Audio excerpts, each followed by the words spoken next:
Beautiful. So it's my pleasure to introduce beautiful Meg Cleary, who's going to host this wonderful masterclass. Over to you, Meg. Thank you so much. Thanks, Faith. It's great to be here. I feel like it's been a bit of a while getting here, but I'm here and I'm excited to talk about the topic today. It's a pretty big topic, so I could talk about this for a week, really, but I have honed it down to some really hot, juicy bits, so we'll get into that very soon. What I want to do before we get going, I've had a pretty frantic morning and I got a heap of stuff to do after this as well. So I wanted to do a little bit of a grounding session for us to do a bit of a line in the sand, close off that area and give us a little cocoon to focus on what we're going to chat about today. So get comfy. This will only take a few seconds. It's super easy, little grounding exercise. If you can, if you're sitting, have your feet firmly planted on the ground. If you're lying down, bend your knees, put your feet on the ground. You can have your shoes on or off, doesn't matter. But what we're going to do, close your eyes if you like, we are going to focus on our toes. We're going to take a huge deep breath in and we're going to expand our toes as we do that. And then as we breathe out, we'll bring our toes back to the starting position. So a deep breath in, toes out, breathe out and bring your toes back to the start. We'll do 3 more of these. Breathe in deep, spread your toes. Breathe out, close them in. Breathe in, breathe out. And a final one, deepest breath of the day. Spread the toes and bring them back. Beautiful. So that's the kickoff for today. I have got some slides to share, which I will do in one moment, but please feel free to ask any questions as we go. I know Faith will keep an eye on the chat box and will give me a shout out if there's something in there. More than happy to answer as we go. But let's dive in. Let me just share the screen. And hope this all works for you. Give me a nod if you can see that. Just a whole great screen. Great. Okay, we've done the grounding. So today we're covering how to start your healthy routine and keep going. This is a very hot topic. I've been coaching for a number of years, and this is the thing I hear time and time again.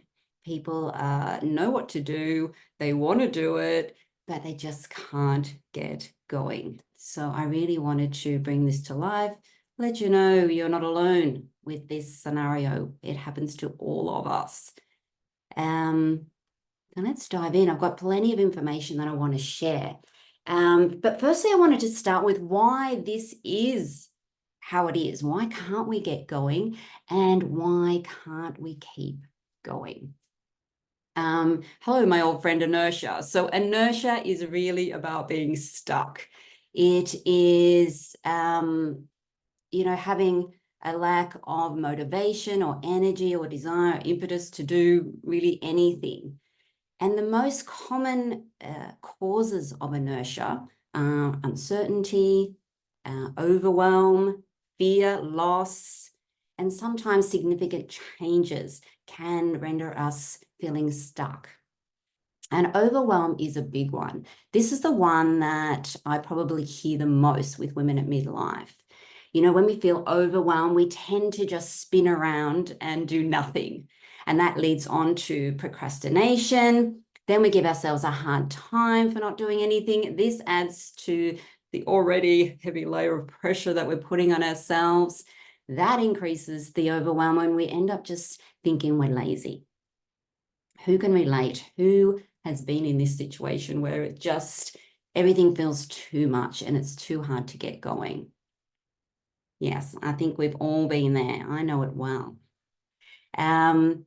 So I have many clients who may come and see me and they might want to, lose 20 or 30 kilos, and that just feels like a very big task. Or I have other people who may want to, run 5 kilometers and they're currently feeling puffed going up a flight of stairs. So again, that feels like a really big task to overcome.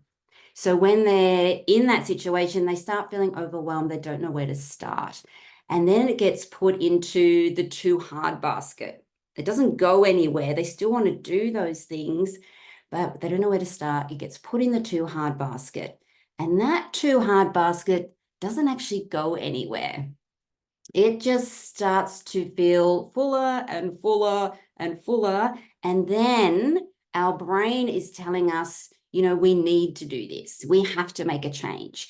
And it starts to feel really urgent. It's almost like you're an ice cube and you can feel yourself melting and, oh, hurry up, I've got to do something before I've melted.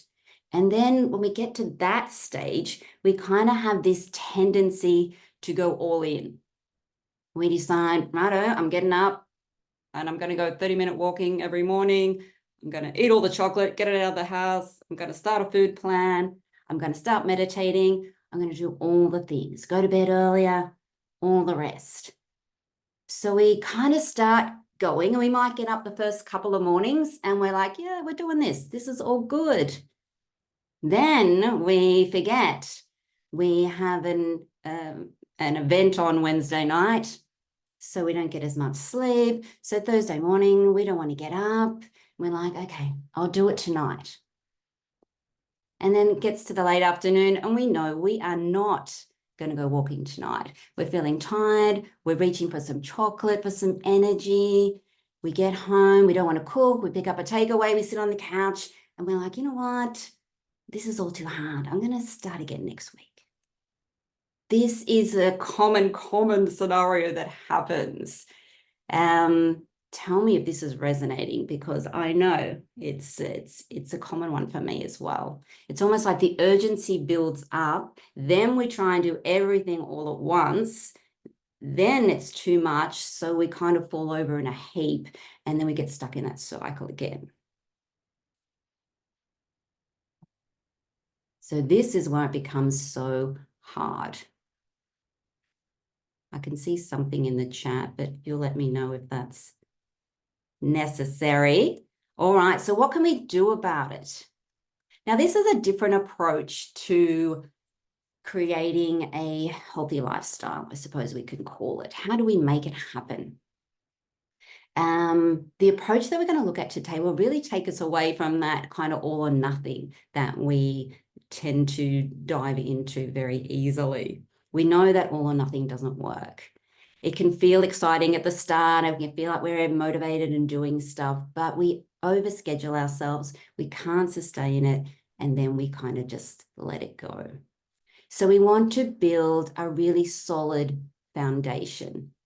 Now, this can be sometimes hard to get your head around because it really means slowing down in order to speed up. And we don't like to slow down. I get it. We just want to be there. We just want to be doing all the things and getting all the benefits.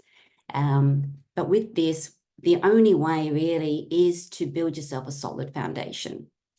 So the steps I'm going to take you through today to build this is the what and why. We're going to do some observation. You're going to walk away with a little plan to get going with. So I hope you've got pen and paper, because we will be jotting things down or taking notes on your computer, however's best for you. We're going to look at evaluation and rinse and repeat so that we can keep going. Righto. What and why? What do you want and why do you want it? Seems very easy. Do you know what you want? If you do know, I'd love you to add it into the chat box. Often when I ask people this question, they will rattle off 1,000 things that they don't want. People seem to be very clear on what they don't want. So I'll often hear, I don't want to get sick. I don't want to spend all my time at the GP's office. I don't want to lose my independence. I don't want to be lonely. So they'll have a big list of things they don't want. And that's a really good place to start. But we want to be able to flip that and really get clear on what we do want. We want to focus on what we want. So if you've got a list there of things you don't want, so if you don't want to be sick, we want to ask ourselves, what do you want? And that could be, you know what, I want to be healthy. If you don't want to spend your time at the GP office, where do you want to spend your time? And that could be, you know, traveling, learning, exploring, socializing, dancing, whatever it is. And if you don't want to lose your independence, again, what do you want? I want to be strong. I want to have a flexible body. If you don't want to be lonely, what do you want? I want to have a strong network of solid friendships. So get super clear on what you want. When you get really clear on what you want, that really helps with your purpose and direction. You know, it should feel invigorating, and it really helps with prioritizing your time as well. If you feel comfortable, please put in there some of the things you do want. It'd be great to see if we're all kind of got similar things. So that's an exciting thing to do. And also when you know what you want, you're looking forward and you're getting excited. When we're focused on what we don't want, we can kind of get stuck there. So we really want to be clear on that. So when you know what you want, the next part is really to get super clear on the why. So the why, you really want to craft a compelling, solid why. The why is really what drives you. It will help you get up and go and take the steps that are needed. The why's got a pretty big job. So we want to give it some time so that we can really feel it in our bodies. It wants to feel expansive and good. So when you start to think about your why, it's good to start pretty broad. Often when I ask people, you know, why they want to make these changes, they'll be like, oh, you know, because I want to be healthy. But we want to go a bit deeper than that. The job of the why is if you've decided you're going to go walking at 6 a.m. on a Monday morning, your why's got to be strong enough to get you out of bed. So it's got a big job. You want to be lying in bed and go, why the hell did I decide I'm going walking at 6 a.m. on a Monday morning? And if you've got something that's really compelling for you, that's going to help you get going. So I want to be healthy is a bit too broad. Your brain will just go, yeah, I'm pretty healthy anyway. So we want to ask then, if you're healthy, what will that give you? What would that enable you to do? How will your life be different? And that might be, okay, well, I'll be able to join in what's ever going on. I'll be able to travel. And then ask yourself, if you were joining in and traveling, what would that give you? Okay, that would give me some impetus to maybe create some plans. I'll have things to look forward to. So if you have things to look forward to, what will that give you? And that will give me a sense of purpose and direction. And if you have a sense of purpose and direction, what will that give you? And that comes down to a sense of freedom. Freedom is the real driver here. Freedom is the real why that's actually going to get you up and going. Freedom to say no to whatever you don't want to do, no longer serves you. Freedom to say yes to whatever's going on and be able to just get up and go. Freedom to make choices. So it generally comes down to a feeling word. I have lots of women that I work with who are soon to be new grandmothers or have got small grandchildren. And for them, the real driver is, you know, they want to be part of their grandchildren's lives. They want to create connection, create memories, be involved. They do not want to be sitting on the sidelines. So for them, the real driver is the connection. They want to be part of their lives and be a role model. So that's a real driving sense for them. So super important to spend a good amount of time really crafting a solid, compelling reason why you want to do these things. All right. The next part is observation. Now, this is often left out of any kind of health changes. But I think it's super important. This is where we know what our what and why is. And this is where we kind of take a step back, because we really want to look at what's already going on in our life. Where is our time going? And do those current activities really align with what's important to me and what's going to take me to the next kind of level? So what we want to do, it's important not to try and dive in there and change everything at once. Sometimes people, they might know their what and why, and then they just start adding things into their already busy schedule. And if you're doing that, those new things that you're adding in are going to be the first things to slide. So we want to, really take some time to observe where our time is going. You might want to spend a solid week or even a month looking at where does all my time go? And you want to be aware of, the big time sucks. It could be commuting, it could be social media, it could be email, internet shopping, watching TV, meetings, Netflix. And it was interesting. I was just looking at a study that was out of Nottingham University around social media. And it found that it was identified that a whopping, that we underestimate by a whopping 50% of the amount of time we spend on social media.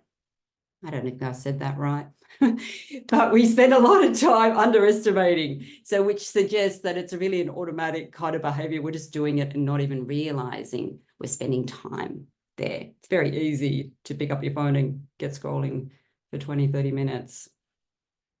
An easy way to kind of track your time and be the observer of yourself is, if you've got your piece of paper there, to draw a big circle on it.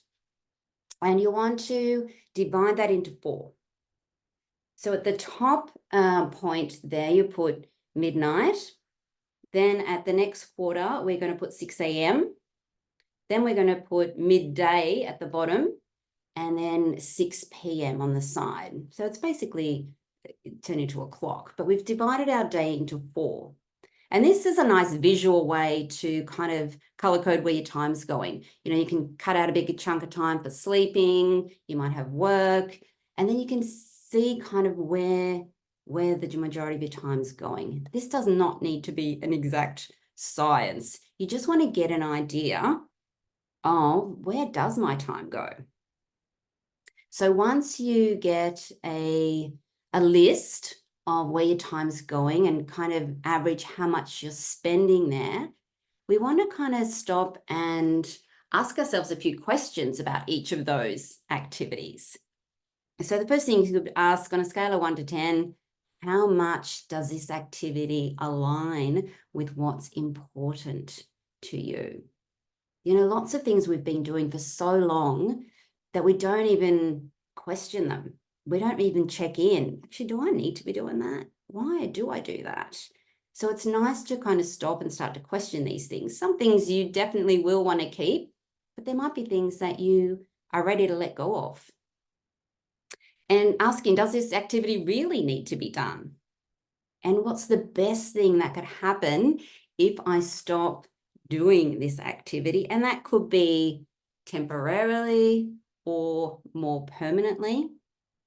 And what's the worst thing that could happen if I stop doing this activity temporarily or permanently?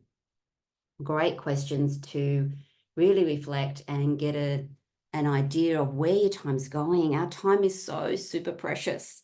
It really is a resource that we often don't pay enough attention to.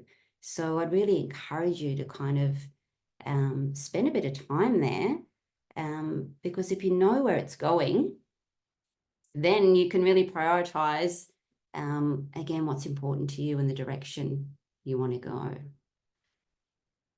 I don't know if there's any, do I need to see anything in the chat box here? Is there some, no, all good, just comments, great. Anyone got any questions about anything so far? I feel like I'm just, yeah, chatting. All good? All good.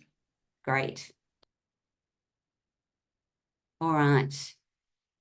So after we've kind of worked out how much time we've got and where we can perhaps add in new things or creating new habits, we want to start to do a little bit of a plan about what it's going to look like.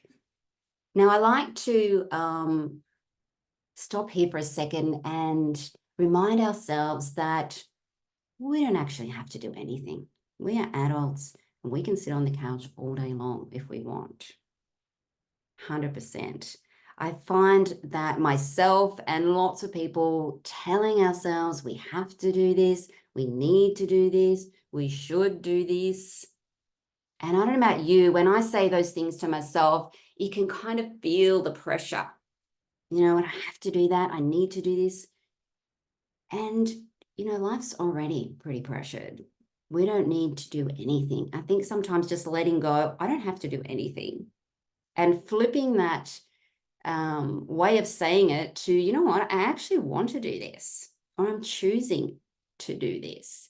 It puts you back in control of what you're wanting to achieve. I think sometimes when we're saying we need to, we have to, it feels like it's coming from outside. Someone's telling us what to do. And we can tend to rebel against that and throw it out the window. So by making the clear choice, you know what, I actually want to do this, it puts you back in control and you making the decisions for yourself. So keep that in mind whenever you're wanting to create a little bit of a plan for yourself. So with your list of things you want to do, I'd ask you to pull that out. And I'm not sure what you've got on there. It could be around moving your body. It could be, I don't know, learning meditation, decluttering the back bedroom, setting up an evening routine, learning yoga, getting walking, drinking water, whatever. Choose one thing from your list, just one. And then think about what is one super simple, small thing that I could get going with. One super small thing.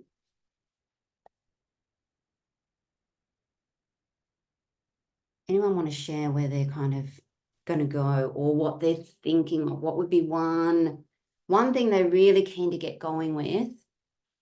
And what would be one super small step?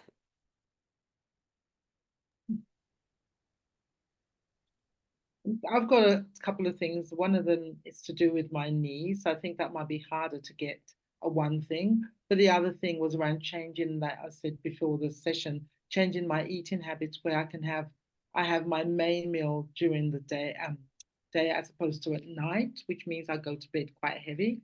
So I guess that one thing I can do just today is making that, actually planning my main meal to be right in the middle of the day, making that adjustment straight away. Thanks for sharing that. I think it's sometimes this is when I put this question to people, they tend to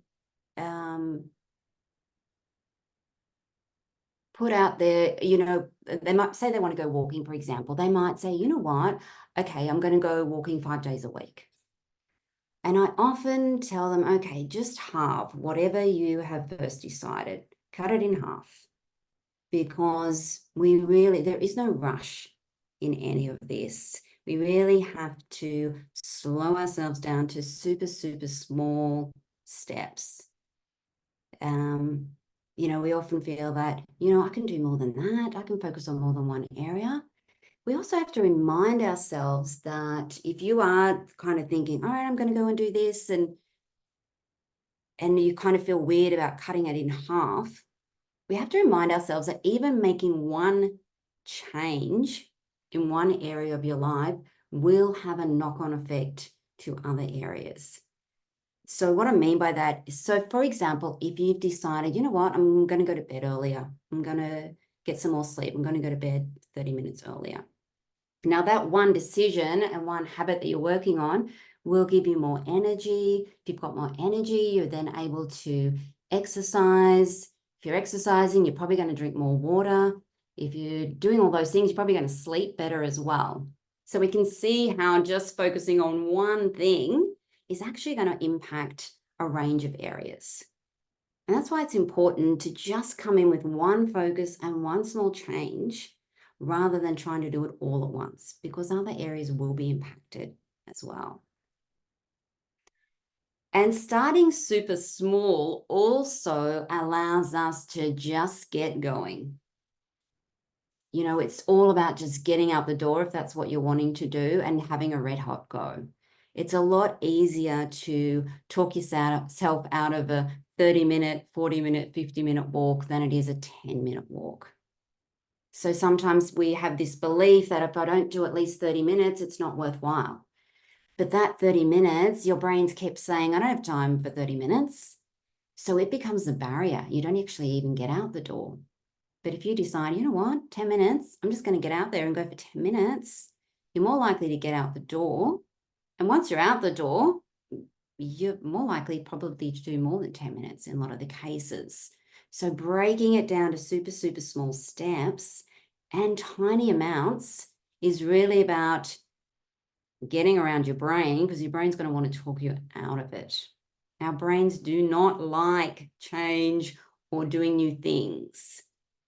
So we have to be kind of a bit creative in finding ways to just get out there and have a red hot go. And again, we've got to treat ourselves like a bit of an experiment. We don't know what's going to work or whether this plan's going to be for us or whether we're going to like it or what time. So just getting going starts to answer some of those questions for us. So with your little plan there, it's about deciding what is one super, super small thing to get going with. And then we also want to know, okay, when I'll do that. So we want to know what day, what time. We want to make as many decisions up front as possible. And the reason we want to do this is because the decisions can become a barrier. If we just decide, you know what, I'm going walking a couple of times this week, then we kind of end up in do it tomorrow, do it tomorrow, do it tomorrow land. And it kind of goes by the wayside. If the plan's a bit loosey-goosey, it all goes a bit loosey-goosey. So by deciding, you know what time, what day, who needs to know, what do I need to have in place, doing all that straight up, then you don't have to think about it again. Because if you don't make these decisions, they're not going anywhere. They are just continually spinning around in your head. Then they become annoying. Then they start taking up energy. Then it's like, you know what, this is all too hard. I couldn't be bothered. So we want to get super clear and make the decisions up front. You know, and I think with planning, it really is a little goes a long way. It's just about getting going, starting to build that momentum. There's plenty of time. There is no rush in any of this. You know, we all know we all want to be there, but there is no better than here. It's just different. There'll still be shitty days and there'll still be great days. So it's like we might as well enjoy the journey, slow down, and create a lifestyle that really works for us. And getting good at doing small, small steps will absolutely keep you going on that journey. And you want to make it work for you.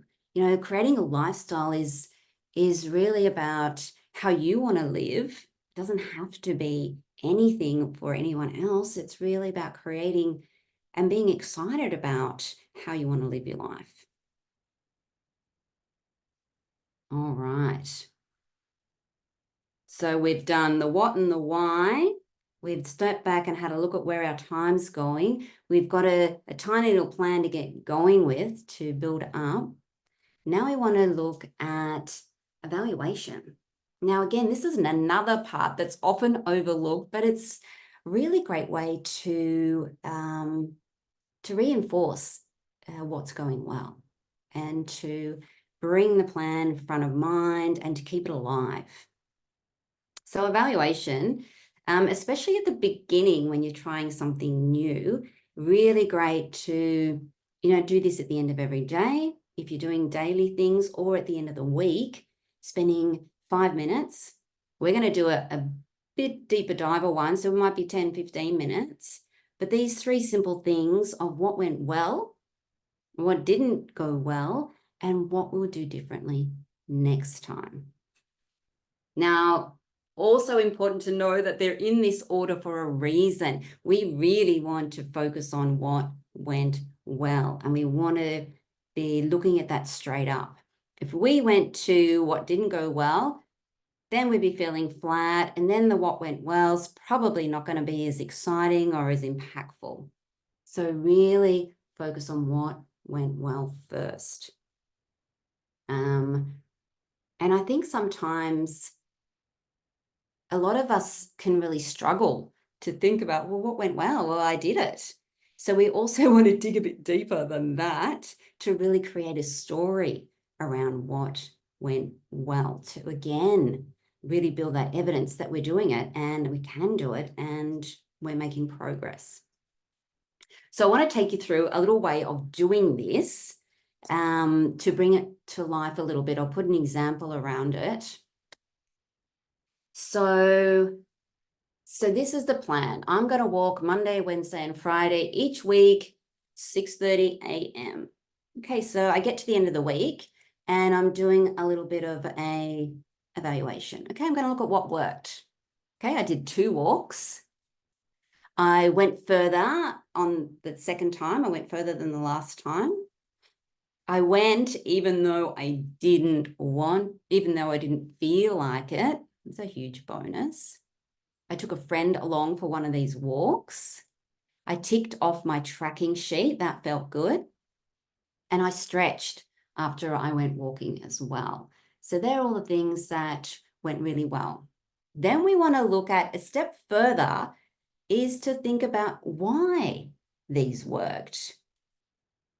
So what was the thinking that allowed you to stick to your plan, or why did you stick to it? Now, this is a good step to do because, again, it really reinforces that you're doing it and you're making it happen. So the reasons that it happened is, you know what, I actually like my plan.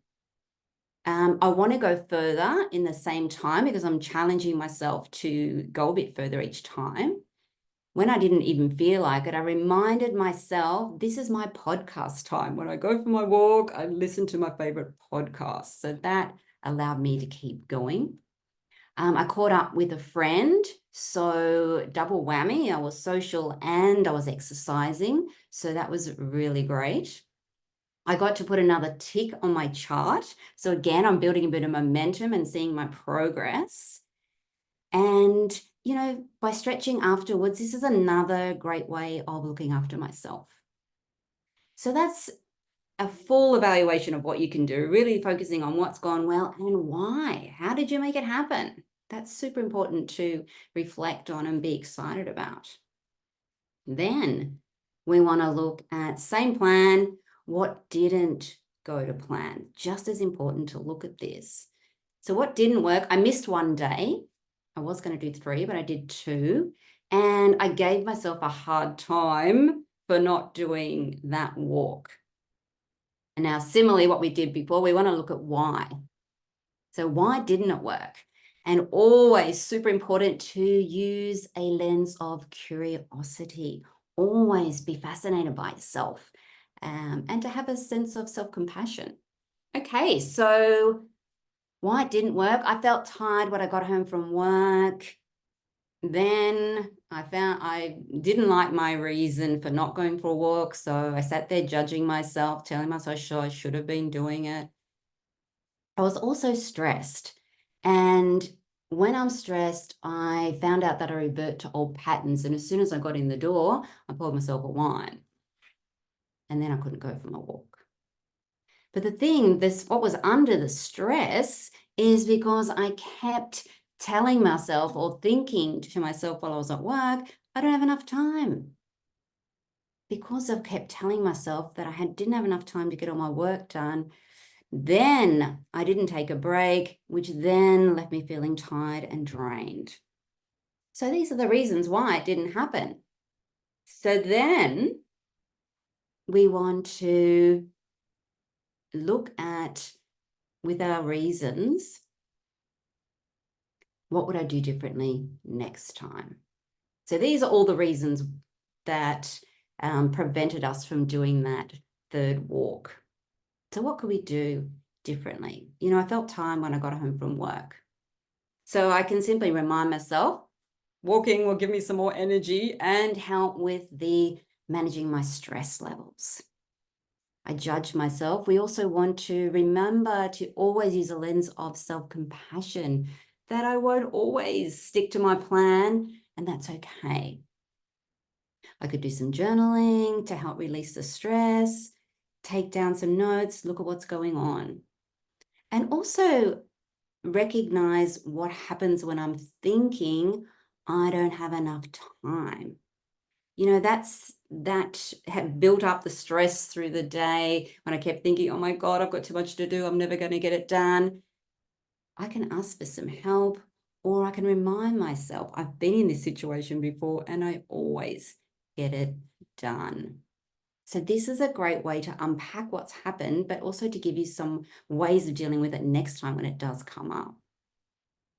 And I think it's important to know, really, the reason that I didn't get to go on my walk really was because of that thought I had in my head all day long at work. I don't have enough time for this. That led to feelings being stressed. And when I'm stressed, that stopped the walk from happening. So I know we have sometimes, you know, no control over what's coming across our desk or the amount of things we have to do, but we can think about, how can I manage this stress? And that could simply be, you know what, I always get it done. Or no one's going to die if I don't get this done, or asking for some support. And again, that's going to then have you feeling less stressed. When you're less stressed, you're probably going to get your walk in. So that's the importance of really looking at what's getting in the way. All right. Any questions about any of that?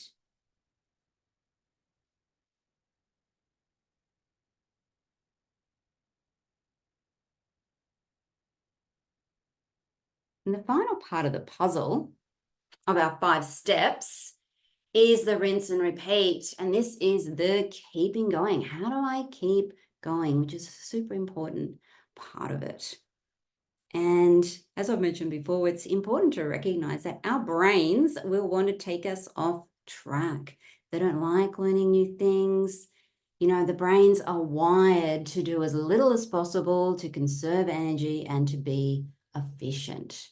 So we want to start to recognize these little excuses and quiet quits that can come up, you know, when you're slowly doing less and less and less. And again, it's not about judging. It's really being, again, super curious about what's getting in the way and what can I do to make it easier for myself. So I think it's important to have a combination of a very doable plan and an awareness of our brain wanting to take us off track. So we're up against it with that. So we want to make it super easy to make these changes. That's why super small steps and having things that make it easy to remember. Prompts, reminders. You know, we're busy people with lots going on. So then making it as easy as possible is super important. So expect at some stage that you won't want to stick to your plan. You'll be bored with your plan. Life will get in the way. But we also need to know that that doesn't mean anything's gone wrong. That is exactly what happens. That is life.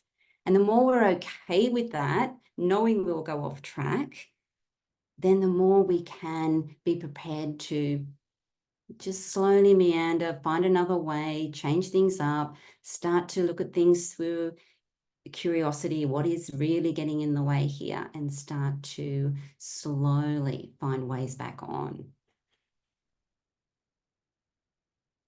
And it's good to be excited about creating and finding a way that you can use your time to feel as healthy as possible without it taking over your whole life. I think sometimes people come to me and they're very feeling like this is a big job and I've got to do all these things. And that's where simply breaking it down to tiny things that you can manage, that can fit in, are going to take you so much further. And having that flexible attitude and curiosity and being solution focused rather than, you know, we're very quick to criticize ourselves, beat ourselves up for not doing it. Then we feel bad and then we want to quit.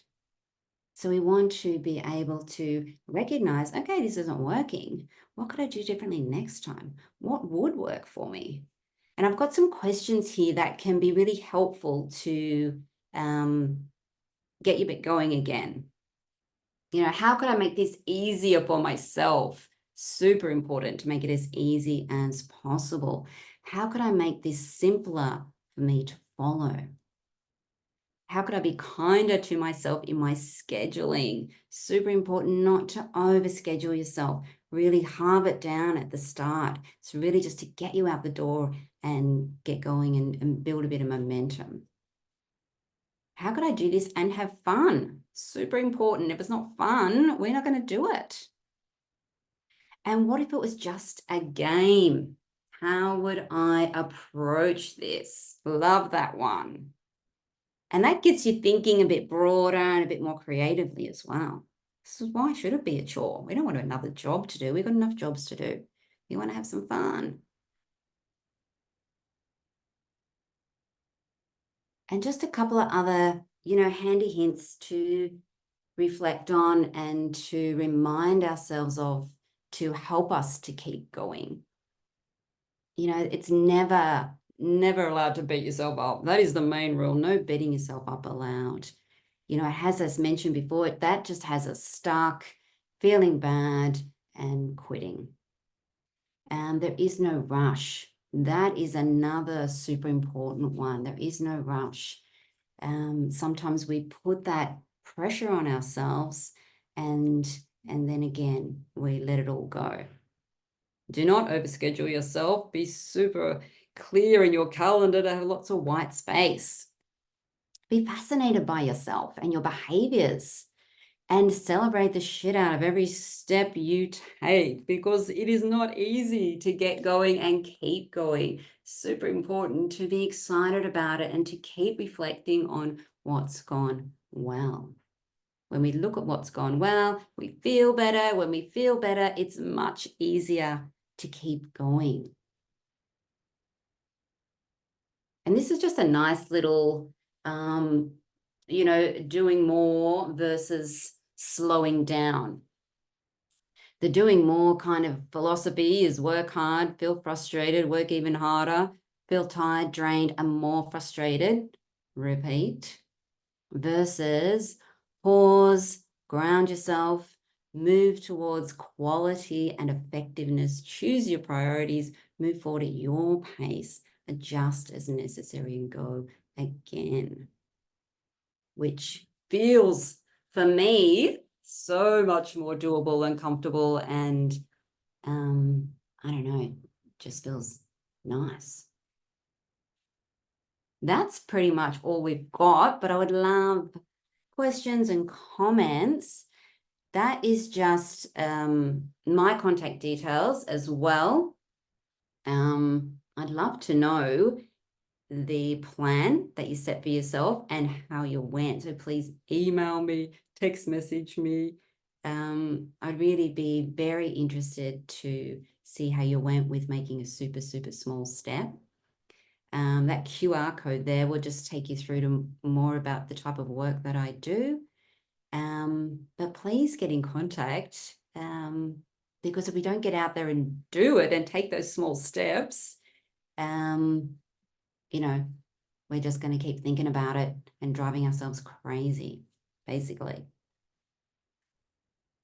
I will stop sharing and end the show. Stop share. Bring us back. Thank you, Meg. Thank you. My pleasure. I've That was got a my lot notes. of information. So Yeah. use the replay to kind of hone in on Mm. each aspect of it.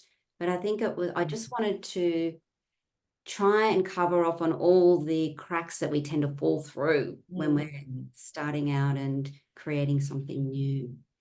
Thank you. Now let's see if someone else has got. I've got some questions, but I just want to hand over to either Colleen or Anna, and then we'll come to Jodie. Colleen, did you have any questions or anything you wanted to add or any observation? So I'm really good at taking care of myself. I've gotten really good at it. But I'm not good at putting myself out there. You know, I study a lot of things. I'm certified in so many things. And I'm feeling like it's really time to do that, to put my skills out there. And I'm just not. And I don't, like, I struggle with it every single day. I mean, I am up.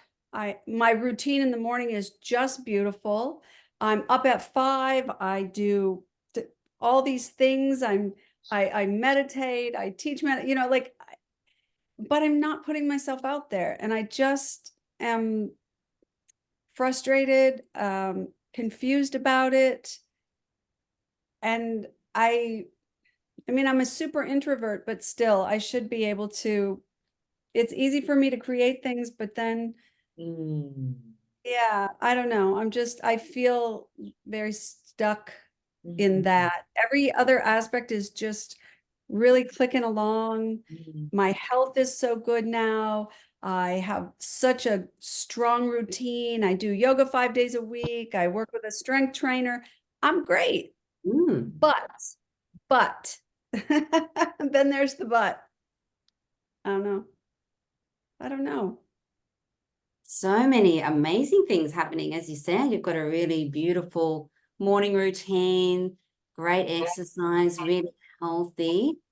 How did you get all those things happening? Was that something that comes naturally to you, or you? Just does. I like to rise really early. I love the 5 o'clock hour between 5 and 7 o'clock. I have meditated for an hour. I have done face yoga. I have done frequency work. You know, like, yeah, I'm ready to go. And then by 7:30, 8 o'clock, I go to a yoga class. I'm done by 10. I have coffee with my yoga pals. But I'm not giving out what I'm supposed, you know, I just feel like I need to give something out and it's not happening. I just don't know. I need to work on it. I don't even really know where to start. In regards to working, is that what you mean? You're kind of coming up against a block of want to. Yeah, I'm super bored. I'm bored with it, you know, like I take all these trainings. Like I just got certified in sound therapy. Yay, I love it. I'm building my tools. For what? Because I don't have a plan. And I'm a plan person, but I don't know. Anyway, yeah. So I got to figure stuff out. What would be the feeling when you're thinking about all the things you want to do? Oh, I'm so excited. No, there's a lot of excitement behind it, you know. Okay. I'm super excited, but then what comes after that? I wonder. I think excited sounds like something that you would be getting out and taking action and doing things. So there must be something in between those almost. I know, like there's this abyss, and I don't like to go from the excitement, and I really want to focus on people of my age, like, you know, that are becoming sedentary, right? They're sitting around and they're not doing anything, and they're not taking care of their physicalness, and they need to meditate. I think everybody needs to meditate. It's just my thing, you know, your life is better when you meditate. You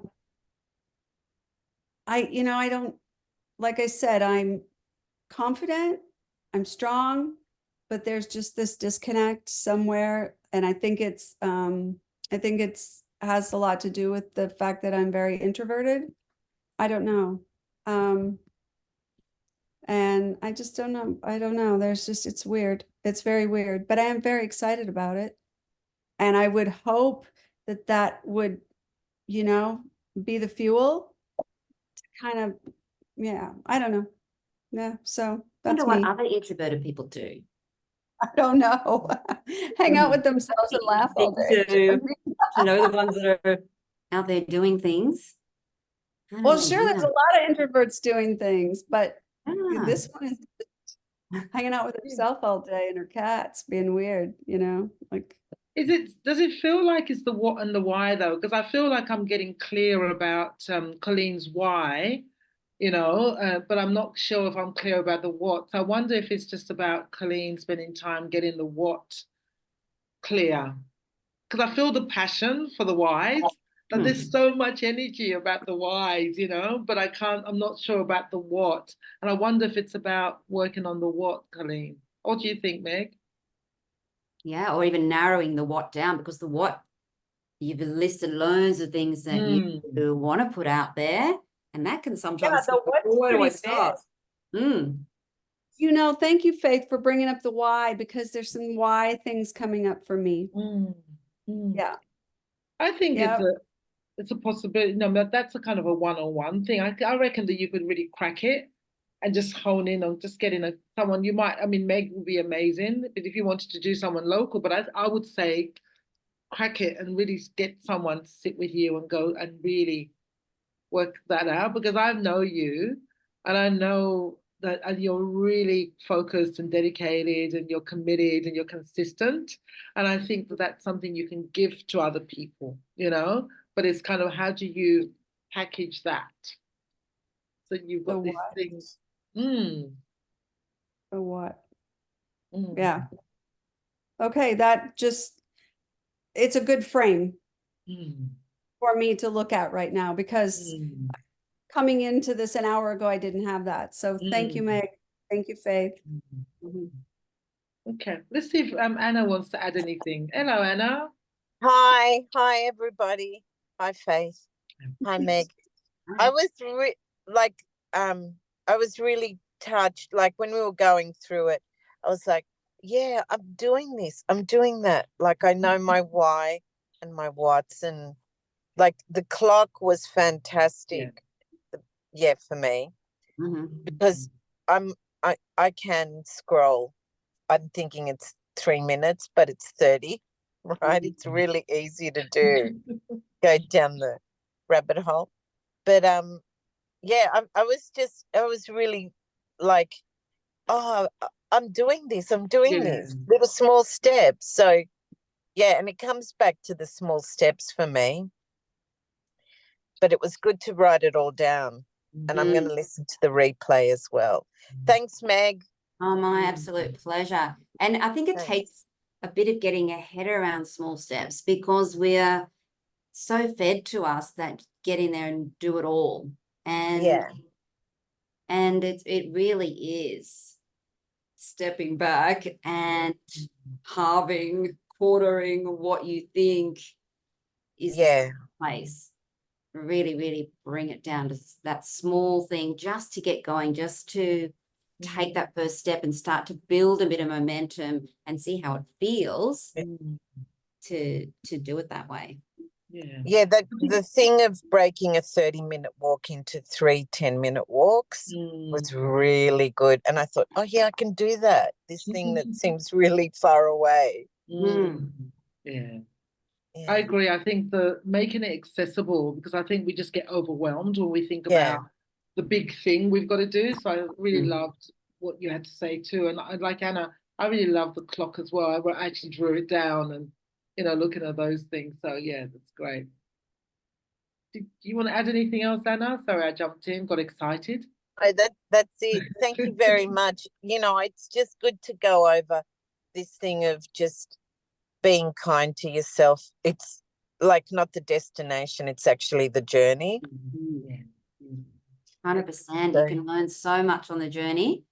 Yeah. And I think great information to really look at what's taking you off track, but also what's bringing you back to track, because that's really great information that tells us, oh, hey, I'm always going off track, on Tuesdays. I just never get to do it. So it's like, oh, what's happening on Tuesday that's having that happen? And when I do come back to track, what is that as well? Because that's such great information. If we know what it is, then we can kind of apply it sooner. So we don't have such big gaps as well. Yeah. It's Yeah. great information to really observe what's going on. Yeah. Thank you. That's brilliant. And all of that is, we call that in therapy, it's that strength space where you're looking at where the person already has all these strengths, you know. So what does bring them back? If someone's struggling in therapy and they keep showing up every time, it's like, that's a strength. They just keep showing up anyway, you know. So I love that. And I loved what you said about looking at what is working first. Because I think our brain is so skewed to always looking at the things we're not doing right and we're failing, we're not showing up. But looking at what we're doing right, it's so empowering. And it, you know, it's that thing of what we focus on, we do more of. So we focus on what is working, and we'll focus more on that. So that's really beautiful. I really love that. Yeah. That's a real practice, isn't it? Because as you said, we are wired to look for what's going wrong, and we're very quick to, we might have done like that example I had, you know, I was going to do 3 walks. Most people I would talk to would go, I missed a walk. That would be the first thing. Yes. I didn't do it all. You know, that would be the first thing Yeah. in on, not the fact that, you know what, actually 2 of those walks, loads of them I got done, which is the celebration side of it, to really be able to flip that always to, bring it back to what's going well, 100%. Yeah. What about you, Jodie? Any last few words before we finish off? Yes, I'll keep it quick because I know we've run out of time, but thank you, Meg, for reminding me to get rid of my shoulds and reminding me to chunk to my whys. Yeah. Thank you, because that will keep me on track, knowing why, and being kinder to myself. I'm not very good at that. So thank you. Pleasure, my absolute pleasure. Yeah, that why one is, you know, go a few So layers to really find something that feels good in your bones. Yeah. Beautiful. Excellent. Okay. So, well, thank you so much, Meg, for your beautiful My time and pleasure. Thanks for having expertise. me. Thanks for being here and giving up your time. Really do appreciate it. Beautiful. And for those watching the replay, you know, Meg did share her details. I'm going to also get a little bit more information and make sure that in the email that I send you all, that Meg's information's on there. We're also going to be sharing this on YouTube, and I will share all of Meg's details on there. So feel free to reach out to her. So once again, thank you. And thank you for those who attended live. It really makes such a big difference. So I really appreciate that.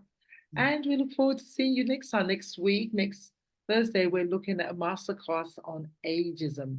So if you want to get in on that debate and learn how you can change that narrative around ageism, join us next week, same bat time. See ya. Thanks, babe.